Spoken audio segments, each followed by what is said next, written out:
Pretty barren out here, man. There's not much around for miles.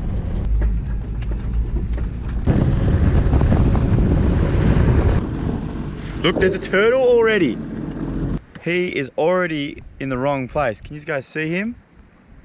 Over there? A couple of days ago, I uploaded a video to TikTok and it went viral. It was a TikTok of me rescuing a turtle, probably from about a year ago.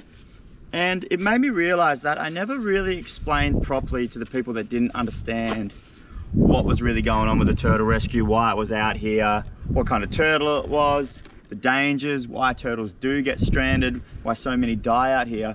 So I thought, while I'm doing my normal rounds out here, because I come out here once a month at least on the highest tide and go looking just in case anything's there to hang with, or if turtles need rescuing, I can go and do it, because tide is such a big killer. So while I'm out here, I'm just putting my booties on right now. So while I'm out here doing that, I thought I'd go to the exact spot that I rescued that turtle a year ago and explain a bit more about it. For me, sometimes I just forget that not everyone has grown up in a remote spot like this, surrounded by turtles and other sea creatures. A lot of people in the concrete jungle or around the world just don't even understand. I've seen comments like it was a tortoise, comments like I planted it there just for likes, comments asking why a turtle was up there, and all this stuff that to me, I'm just like, that is the dumbest comment I've ever seen. But to other people, it just, yeah, this is kind of foreign what's going on around here. So the sun is absolutely pounding out here. It is so barren, so hot, so remote. It took me about 2.5 hours to get to this spot from when I left my house, and there is nothing in between here and my house. So as you can imagine out here, the terrain and everything is pretty harsh, but pretty untouched by humans. That's what makes all the animals so alive out here and inquisitive. And I'll tell you more about that in a bit.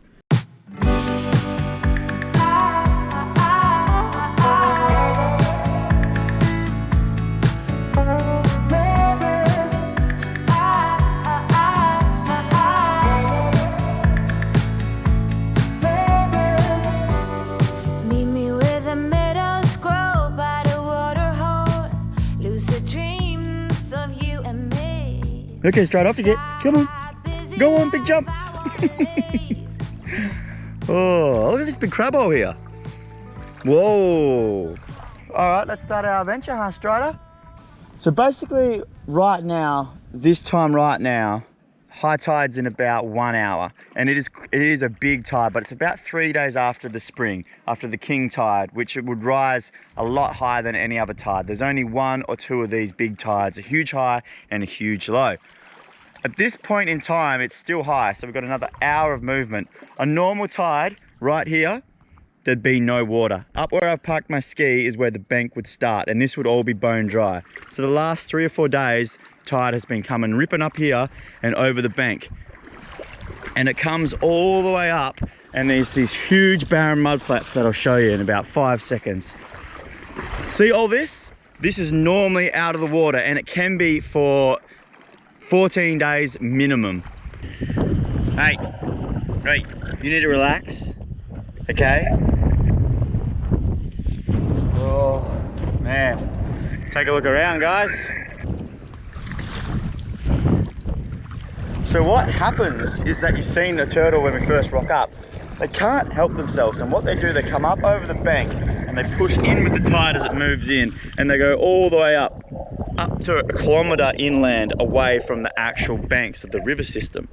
Before I go any further, I'll roll on that clip of me actually rescuing the turtle so you know exactly what I'm talking about. In the middle of nowhere.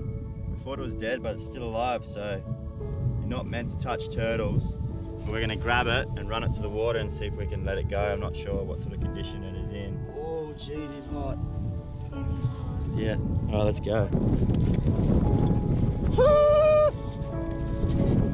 We're getting closer to the water now. He's literally in the middle of nowhere, just frying.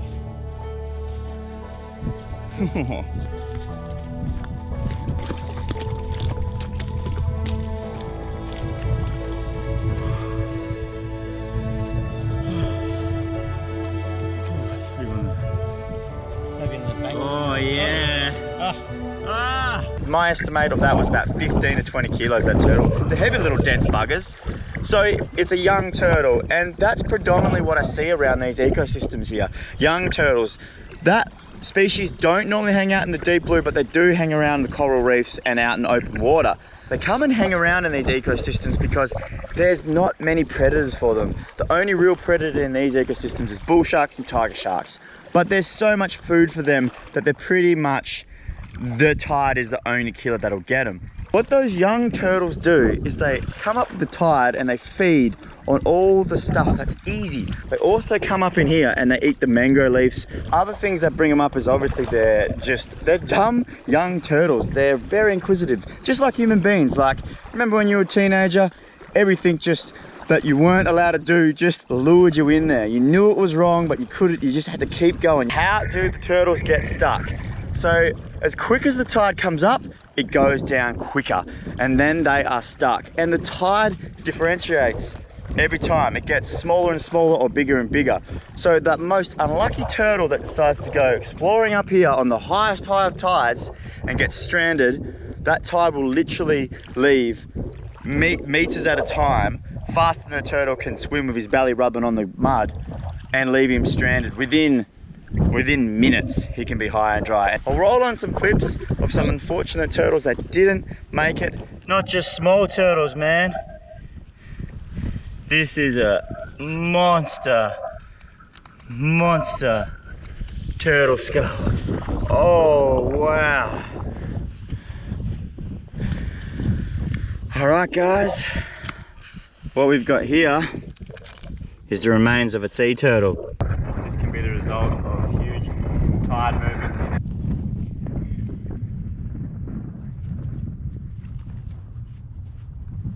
Sea turtles' diets consist of jellyfish, mollusks, crustaceans, invertebrates, anything small that they can eat. That's why they all the time eat rubbish. They mix it up. So that's one of the importance why we've got to keep it clean. They're not all that bright up there, especially when it comes to food. And that's what I was saying, how when they're younger and they don't really know their appetite, they'll come up and they'll eat weird stuff off the land that's pushed in from this tide. Oh no, what's this? Oh jeez.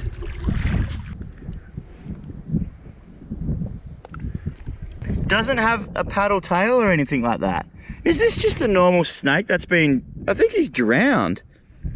I think this is just a normal brown snake, highly venomous, and he's just found himself beat by the tide.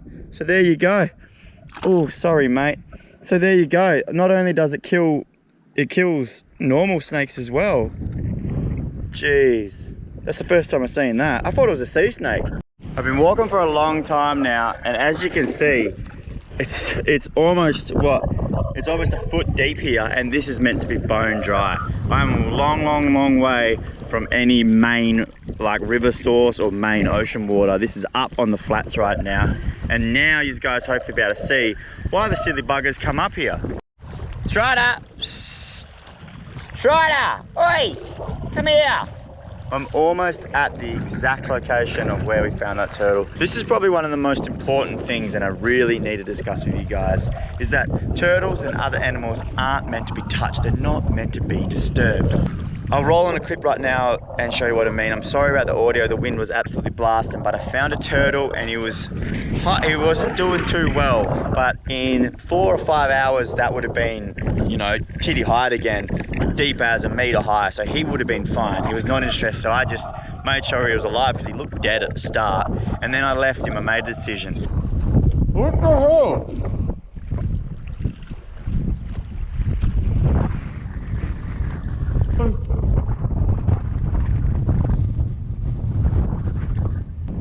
You gotta go. Go. Come on, mate. You gotta go. Oh, it's a shovel-nosed shark.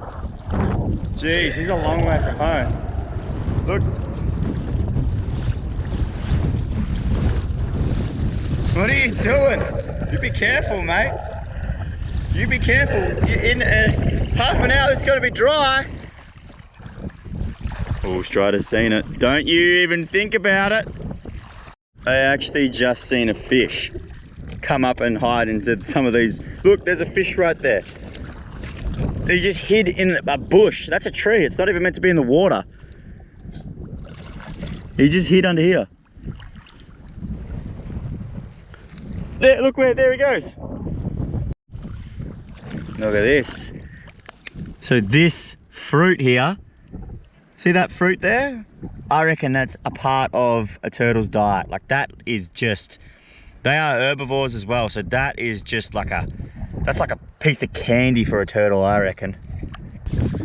So basically this was the exact spot that we found this turtle. So like what I've said, he's come all the way up a kilometer or two and found himself in this area. And this will only be like this for 45 minutes. And like that, within 5 or 10 minutes, this would almost be dry. Want to say the tracks? He's going round in circles on everything. Yeah, just filming him. This little fella has honestly walked for hundreds of meters in the middle of nowhere. We thought it was dead, but it's still alive, so. And that's how they get stuck here. So for all you guys out there that didn't really understand or know how a turtle got here, I fully get you guys. Like, I mean, there was so many comments saying that I planted it here for likes. I grabbed that turtle and put it out here just to pretend to rescue it.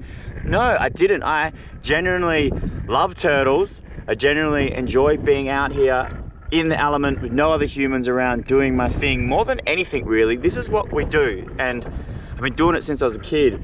So even if I didn't have a freaking GoPro in my hand, I would rescue a turtle.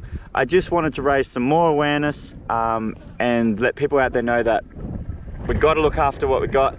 I know I eat fish, but I grew up eating fish. I do it as sustainably as possible. Every other animal is my friend. I try my hardest to do the right thing. I'm not telling people that what they can and can't do, but that's just my thing. This is what I'm doing at the moment, and I just want to spread some awareness about what's going on out here. Where's Strider? She's having a time of her life. So what I'm going to do is I'm going to start heading back to where the jet ski was, because there's a fair bit of a walk, and I don't want to get stuck with my jet ski on the flats or anything like that, because that would suck. When I get back to the jet ski, I'm going to put the drone up in the air, and I always go for a scout with the drone to see if any animals up here, because right now there could be a turtle that's crept up here, and he literally has 15 minutes to move on out of there, or he's going to be high and dry.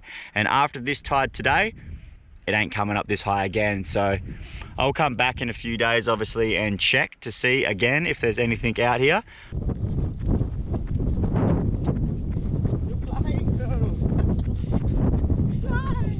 That's right. It's a floater. Hello. Have you been chasing all the fish? You having a good time? I bet you are. You're in your element. Go on, go get them. Go on. With me, Strider. Stay with me. Good girl. Now you got to see what the spring high version of out there looks like instead of the bone dry, whoa, barren, crazy plains, I guess, where all those turtles and animals get stuck. You can actually see that the tide, just while we've been gone, is probably at its highest right now. And it's up a good, I don't know, that much since when I first got here. So it's only been half an hour. Jump in that crab hole, Strider. Come out and nip you. Up you get. Going up. Good girl. Not gonna waste our time. We're not gonna stress, not gonna make a mess. Oh, no, I don't wanna be less than I can be. I waterfalls to wash me. The wicked drown in water, let go wicked water. You wicked drown in water. I wanna be less than I can be.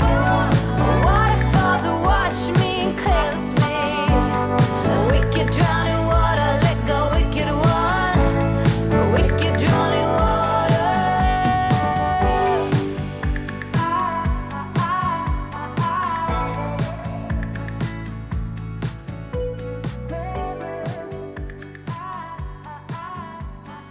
I hope you enjoyed that episode. I hope it shedded a bit more light on the situation around here and why I rescued the turtle and why I do what I do.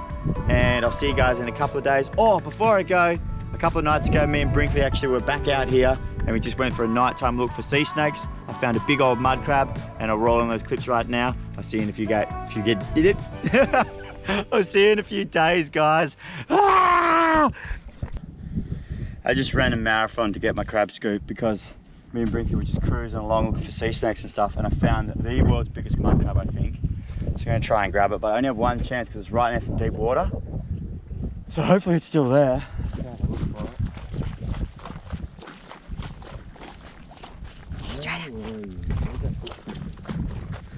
It was. We're further up. Yeah.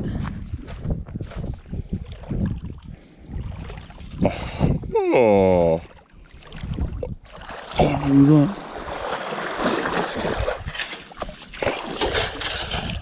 Oh, gotcha.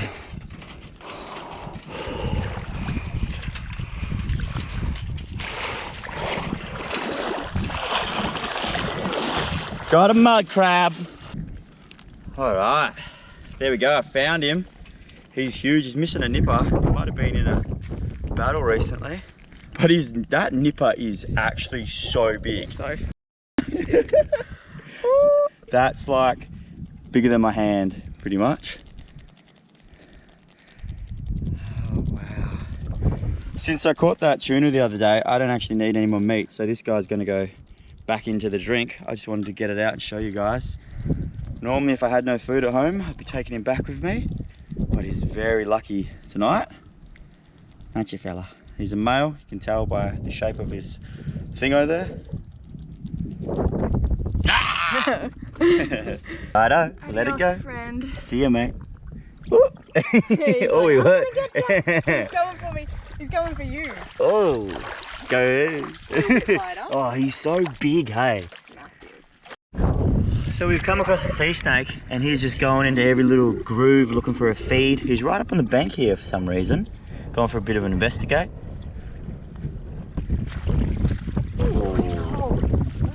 There he goes. He's going for a little look down there to see if there's any delicious creatures.